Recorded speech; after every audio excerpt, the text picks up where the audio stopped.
আদম আলাইসাল্লাম থেকে নূহ আলাইসাল্লাম পর্যন্ত 10 শতাব্দীর ব্যবধান ছিল। আদম আলাইসাল্লাম এর মৃত্যুর পর পৃথিবীর মানবকুলের মধ্যে শিরক, মূর্তি পূজা ও কুসংস্কারের আবির্ভাব ঘটে। ফলে তার সংশোধনের জন্য আল্লাহ নূহ আলাইসাল্লামকে নবী ও রাসূল করে পাঠান। তিনি 950 বছর বেঁচে ছিলেন।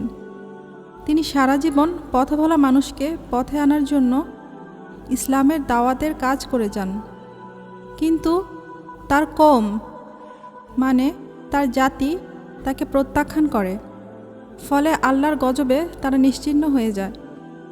আল্লাহর গজবে ধ্বংস হয়ে যাওয়ার পর শুধুমাত্র নূহ আলাইসাল্লাম এর অনুসারীরা বেঁচে ছিল এবং এরপর থেকে বর্তমান পর্যন্ত পৃথিবীর সকল মানুষ নূহ আলাইসাল্লাম এর বংশধর বলে বিশ্বাস করা হয়।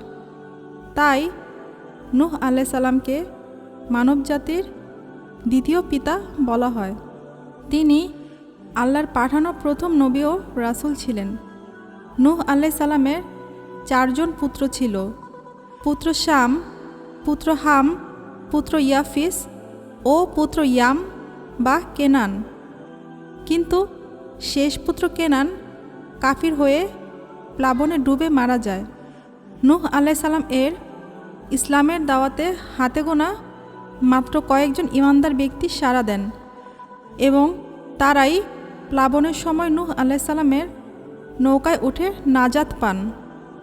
আদম আলাইসাল্লাম বেঁচে থাকাকালীন কোনো শিরক, কুফর বা কুসংস্কার ছিল না। তখন সবাই তাওহীদ অর্থাৎ ঈমানের অনুসারী ছিল। কিন্তু আদম আলাইসাল্লাম এর উফাতের পর মানুষের মধ্যে শিরকের অনুপ্রবেশ ঘটে। নূহের জাতি ওয়াদ, সুওয়া, ইয়াগুস, ইয়াউক ও নাসর প্রমুখ মৃত নেককার লোকেদের উসিলায় আখেরাতে মুক্তি পাবার আশায় তাদের পূজা শুরু করে। তারা তাদের কবরে গিয়ে ও তাদের মূর্তি বানিয়ে পূজা করত। এই 5 ব্যক্তি নেককার ও সৎ কর্মশীল বান্দা হিসাবে বিখ্যাত ছিলেন। তাদের মৃত্যুর পর তাদের অনুসারীরা শয়তানের প্ররোচনায় পড়ে। শয়তান তাদের প্রলুব্ধ করে এই বলে যে এইসব নেককার মানুষের মূর্তি সামনে থাকলে তাদের দেখে আল্লাহর প্রতি ইবাদতে অধিক আগ্রহ সৃষ্টি হবে। ফলে তারা তাদের মূর্তি বানায়। শয়তানের ধোঁকায় পড়ে তারা মূর্তিগুলোকেই সরাসরি আল্লাহর শিরক করে পূজা করা শুরু করে। এইসব মূর্তির উসিলায় তারা বৃষ্টি প্রার্থনা করত। এইভাবে মূর্তি পূজার সূচনা হয়। এই মূর্তিগুলো পরবর্তীকালে আরবদের মধ্যেও চালু ছিল। ওয়াদ নামক ব্যক্তি ছিলেন প্রথম এবং সর্বাধিক নেককার ব্যক্তি। তার মূর্তি বেশি তৈরি করা হয়েছিল। ফলে ওয়াদের মূর্তি ছিল প্রথম মূর্তি। আল্লাহর উপাসনা বাদ দিয়ে তার পূজা শুরু হয়। এভাবে তারা নানা রকম সামাজিক অনাচারে ডুবে গিয়েছিল। সম্প্রদায়ের এমন পতন দশায় আল্লাহ তাদের হেদায়েতের জন্য নূহ আলাইসাল্লামকে রাসূল হিসেবে পাঠান। নূহ আলাইসাল্লাম আল্লাহর দাওয়াত দেওয়া শুরু করেন। তিনি কখনো গোপনে, কখনো প্রকাশ্যে, আর কখনো বা সভা সমাবেশ করে যেভাবে পেরেছেন সেভাবেই আল্লাহর দাওয়াত দিয়ে গেছেন। কিন্তু অবিশ্বাসী নেতারা জনগণকে বিভ্রান্ত করার জন্য 5টি আপত্তি তুলে ধরে। তারা বলে, 1. হে নূহ, তুমি তো আমাদের মতোই মানুষ, আল্লাহ কেন ফেরেশতাকে পাঠালেন না? 2. আমাদের মধ্যে যারা মূর্খ একমাত্র তারাই তোমার অনুসারী। 3. যেহেতু তোমার অনুসারীরা জ্ঞানী নয় তাই তোমার কোনো গুরুত্ব নেই। 4. তোমার দাওয়াতের নিয়মের সাথে আমাদের রীতিনীতির কোনো মিল নেই। এবং 5. তুমি আসলে সর্বময় ক্ষমতার অধিকারী নেতা হতে চাও, তাই দাওয়াতের নামে প্রহসন শুরু করেছ।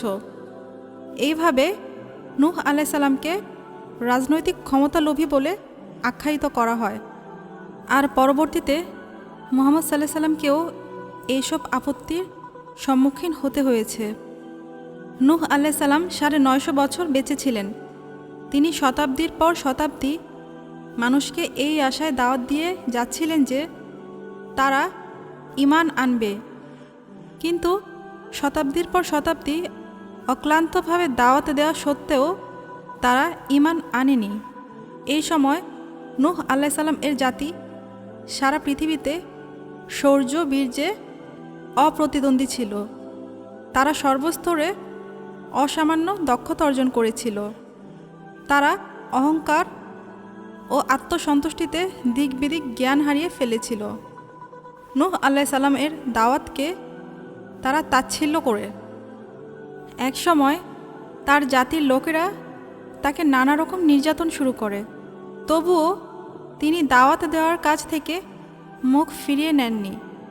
একসময় সেই জাতির উপর আল্লাহর গজব নেমে আসে।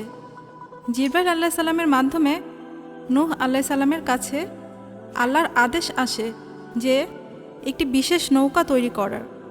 সেই সময় আরব দেশে নৌকা তৈরির কোনো প্রয়োজন হয়নি, আর নৌকাটি তৈরি হয়েছিল বিশেষ নকশায়, কারণ নৌকাতে অনেক রকম প্রাণীর প্রজাতি তোলা হয়েছিল।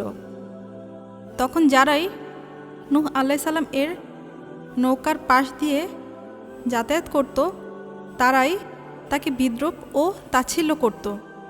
নূহ আলাইহিস সালাম বলেন, তোমাদের উপহাস করা খুবই দুঃখজনক, কেননা শীঘ্রই তোমাদের উপর আল্লাহর গজব নেমে আসবে আর তোমরা নিশ্চিহ্ন হয়ে যাবে।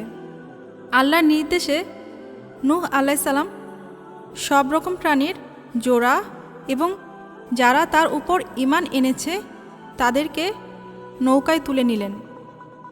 বলা বাহুল্য, তার প্রথম 3 ছেলেকে তিনি নৌকায় তুলেছেন, কিন্তু কাফের কেনানকে তুলেননি। প্লাবন শুরু হলে সব পাপী ও কাফেরের সাথে পুত্র কেনানও ডুবে যায়। একসময় প্লাবন থেমে গেলে নূহ আলাইহিস সালামের নৌকার অনুসারীরা জমিনে নেমে এসে আল্লাহর শুকরিয়া আদায় করতে লাগলো। নূহ আলাইহিস সালাম এর অনুসারীরা বাদে অন্য সবাই তার পুত্র কেনান সহ জাহান্নামবাসী হয়েছে। এ থেকে বোঝা যায় কাফের যত আপন মানুষই হোক না কেন সে সবসময় বর্জনীয়। এই জন্য আল্লাহ নূহ আলাইহিস সালামকে তার আপনজনদের পক্ষে আল্লাহর নিকট দোয়া চাইতেও নিষেধ করেছেন, অর্থাৎ আল্লাহর অবাধ্য হলে শাস্তি পেতে হয়। তাই মানুষের উচিত আল্লাহর প্রতি বিশ্বাস রেখে মূর্তি পূজা, শিরক, অত্যাচার, অনাচারকে না বলা ও শুধুমাত্র এক আল্লাহরই ইবাদত করা।